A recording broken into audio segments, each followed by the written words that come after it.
ಇನ್ನು ಚಿತ್ರದುರ್ಗದ ರೇಣುಕಾಸ್ವಾಮಿ ಕೊಲೆ ಪ್ರಕರಣದಲ್ಲಿ ದರ್ಶನ್ ಅಂಡ್ ಗ್ಯಾಂಗ್ ಅಂಧರಾಗಿ ತಿಂಗಳಾಗ್ತಾ ಬಂದರೂ ಕೂಡ ಪ್ರಕರಣದ ತನಿಖೆ ಇನ್ನೂ ಮುಗಿದಿಲ್ಲ.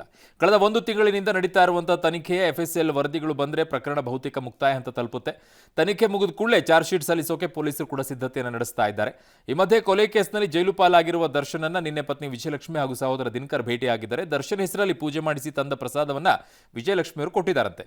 ಎಲ್ಲವೂ ಒಳ್ಳೆಯದಾಗತ್ತೆ, ನಿಮ್ಮೊಂದಿಗೆ ನಾವಿದ್ದೀವಿ ಅಂತ ಸಮಾಧಾನ ಒಂದು ಮಾತುಗಳನ್ನು ಆಡಿದಾರಂತೆ. ಮರ್ಡರ್ ಕೇಸ್ನಲ್ಲಿ ದರ್ಶನ್ ಪರಪ್ಪನ ಅಗ್ರಹಾರ ಸೇರಿದ ಮೇಲೆ ಸಾಕಷ್ಟು ಬದಲಾವಣೆಗಳನ್ನು ರೂಢಿಸಿಕೊಂಡಿದ್ದಾರಂತೆ. ದರ್ಶನ್ ಅವರ ವಿಗ್ ತೆಗೆಸಿ ಕೂದಲನ್ನ ತನಿಖಾ ಪರೀಕ್ಷೆಗೆ ಒಳಪಡಿಸಿದ್ದಾರೆ.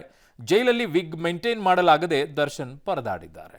ಸೊ ದರ್ಶನ್ ಕತೆ ಈಗ ಏನೇನಾಗಿದೆ ಅಂತ ಹೇಳಿ ನಿಮಗೆ ಹೇಳ್ತಾ ಇದ್ವಿ. ಜೈಲಲ್ಲಿ ಸುಧಾರಿಸಿದಾರೋ ಅಥವಾ ಗೊತ್ತಿಲ್ವೋ, ಆಚೆ ಬಂದ ಮೇಲೆ ಗೊತ್ತಾಗುತ್ತೆ ಅವರು ಯಾವಾಗ ಆಚೆ ಬರ್ತಾರೆ, ಹೇಗೆ ಇನ್ಮೇಲೆ ಅವರು ಜೀವನ ನಡೆಸ್ಕೊಳ್ತಾರೆ ಅಂತ ಹೇಳಿ. ಬಟ್ ಈ ಪ್ರಕರಣದಲ್ಲಿ ಇನ್ನೂ ಕೂಡ ಚಾರ್ಜ್ ಶೀಟ್ ಸಲ್ಲಿಕೆ ಆಗಬೇಕು, ಕೋರ್ಟ್ನಿಂದ ಆಗಬೇಕು.